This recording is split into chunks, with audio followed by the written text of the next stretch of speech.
All right, good morning, all of Transformice, and so I'm sure of I'm showing this off here to my map fans specifically.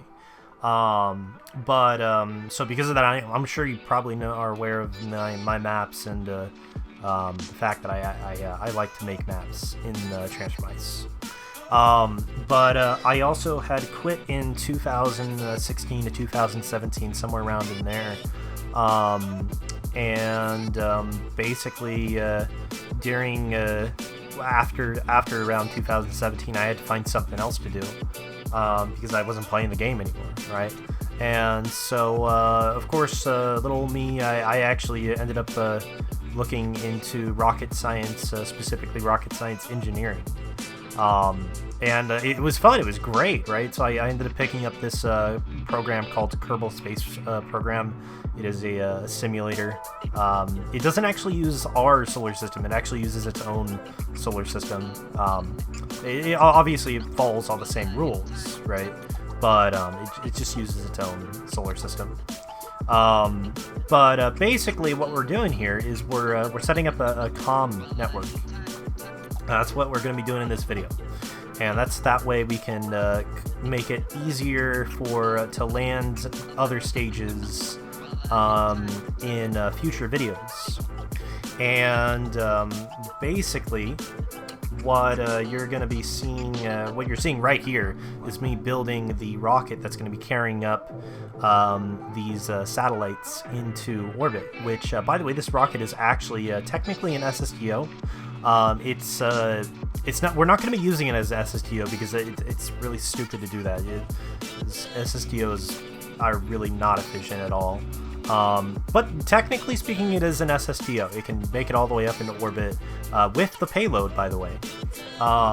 We're going to be throwing the cap off. That way, we can actually put the payload into orbit. That was, because the cap is in the way.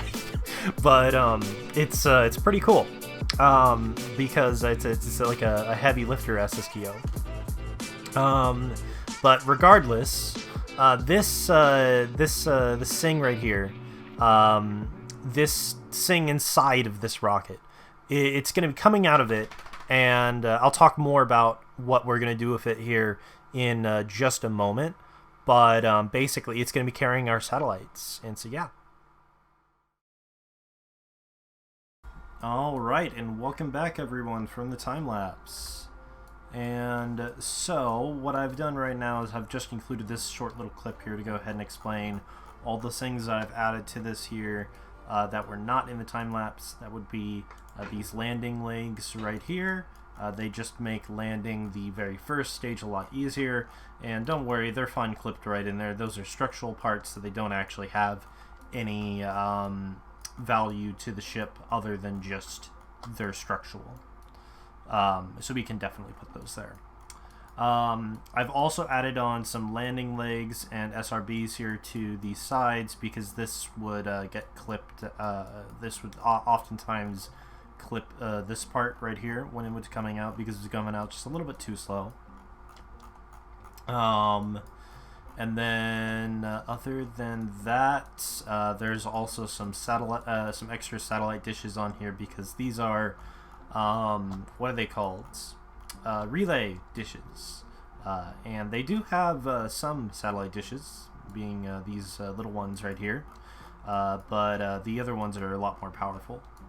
But other than that, that's pretty much everything, I think. There's probably more that oh, right. I added these things right here. So that's mainly just to look cool, but yeah. Anyway, let's launch this thing. Let's do it. All right. All right, and so as you can see right here, we are now launching the rocket. Everything is in, I believe, ×4, or I can't remember, to be honest. I know the time lapse from earlier is super sped up. It's like ×64 or something, but I believe what you're watching right now is ×4 speed. So everything's a lot slower in the actual simulator, right? But so this is Kerbal Space Program, and it's literally just a simulator. It's not like one of those regular Steam simulators that you see where it's like made by this completely just it's some dude just whatever in his garage or whatever. No, this is insane. The kind of math this thing calculates, it's utterly insane.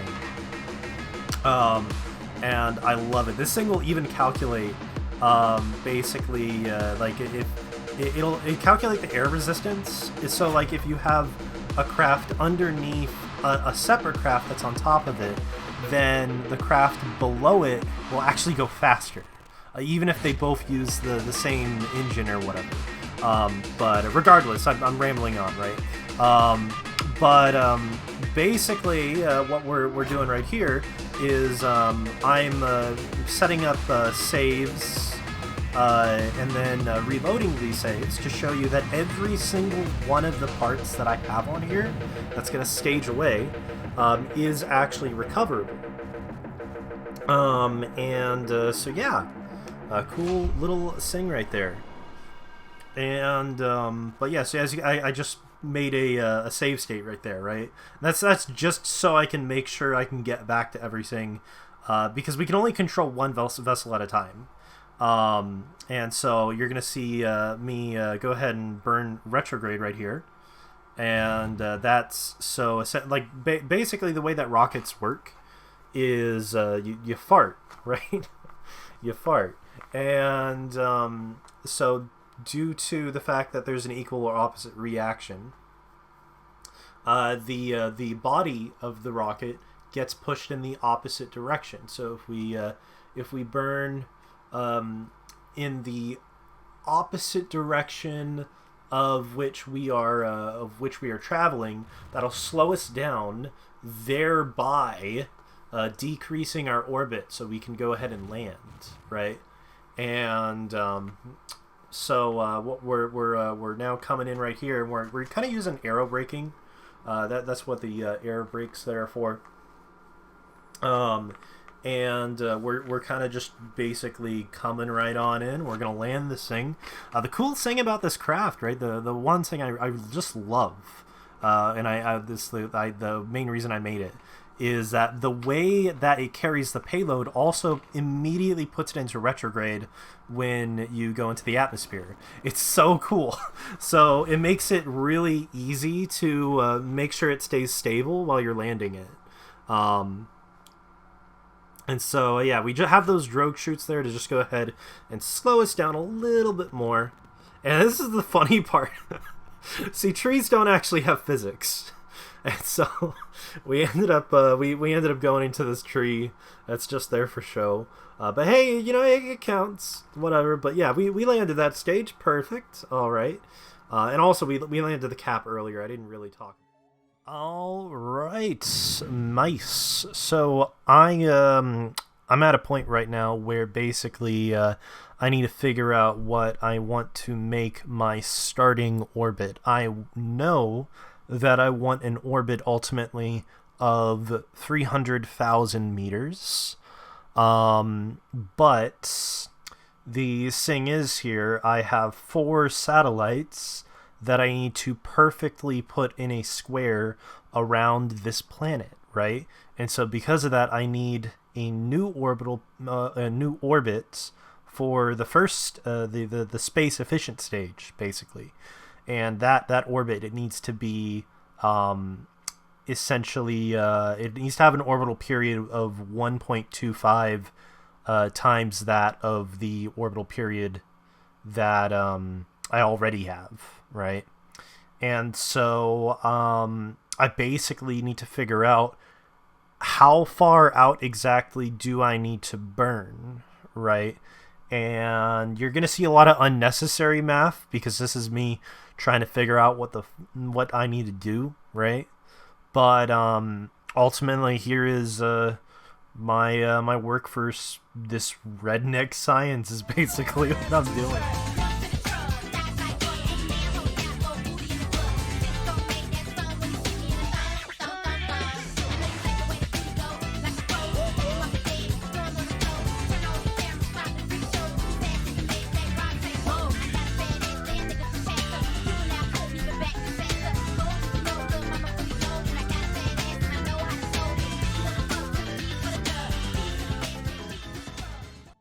All right, and welcome back to the actual satellite insertion part here. But yeah, as you can see right there from our time lapse of me basically doing math, I kind of had this janky way of figuring out exactly where I need my orbit to be. And it was right. It was right. You'll see it was right here. But basically the way I decided what my orbit needed to be was I needed to be able to make... I need to make it so that the time it took me to get to apoapsis from periapsis was a very specific time, because the ×2 of that time would be the orbital period. And since I already know the orbital period of the orbit I want, then ultimately, so long as I just burn until I get an orbital period that is 1.25 times that of the orbital period I already have, right? Then bam, we're good to go. What'll ultimately end up happening is when we do one orbit, and the other satellite does one orbit, we will arrive a quarter behind the satellite, which means that we can go ahead and release the next satellite and then do another orbit. And then once the next satellite goes through, once we do another orbit, right, where we'll be another quarter behind it. And so ultimately, when we get all done, when we release all satellites, will be ultimately like all the satellites will be a quarter apart, right? And it doesn't get exactly that in this video, but later on I go ahead and edit it a little bit by doing some burns. There's plenty of fuel on the satellites, and so then they end up being perfect. But I wasn't about to go ahead and do them perfectly in this video, because I mean that takes a while, so it's whatever. But yeah, so as you can see, we are now doing the finishing little bits here of everything. I'm so happy to be back in the game, and I went through so much work to go ahead and record all this. I was so happy when it got done, because I genuinely really wanted to show it off, because I want to get you guys to see what exactly I was doing when I was gone all this time. I mean, like, ultimately I show off my maps not because I really want to flex, but just because I really love showing off what I'm doing, what I'm working on. It's really fun. Okay? In fact, when I was gone, I went ahead and had other friends who I would show off my other projects to all this time. Be it Minecraft or Terraria or this. So yeah.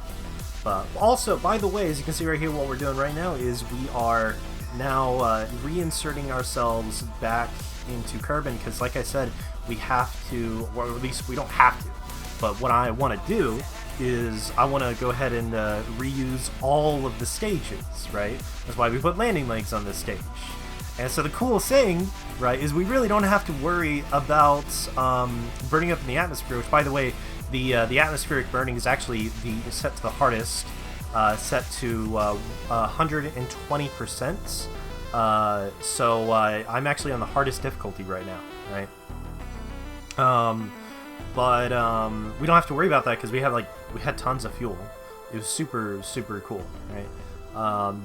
But as you can see, we're coming down right now, and we're going at a very safe speed. And so then we kind of just go ahead and land, and there we go, mission over. Everything's all good. I'm so happy. Thank you everyone for joining me, and I can't wait to go ahead and put out the next thing. We're going to the moon!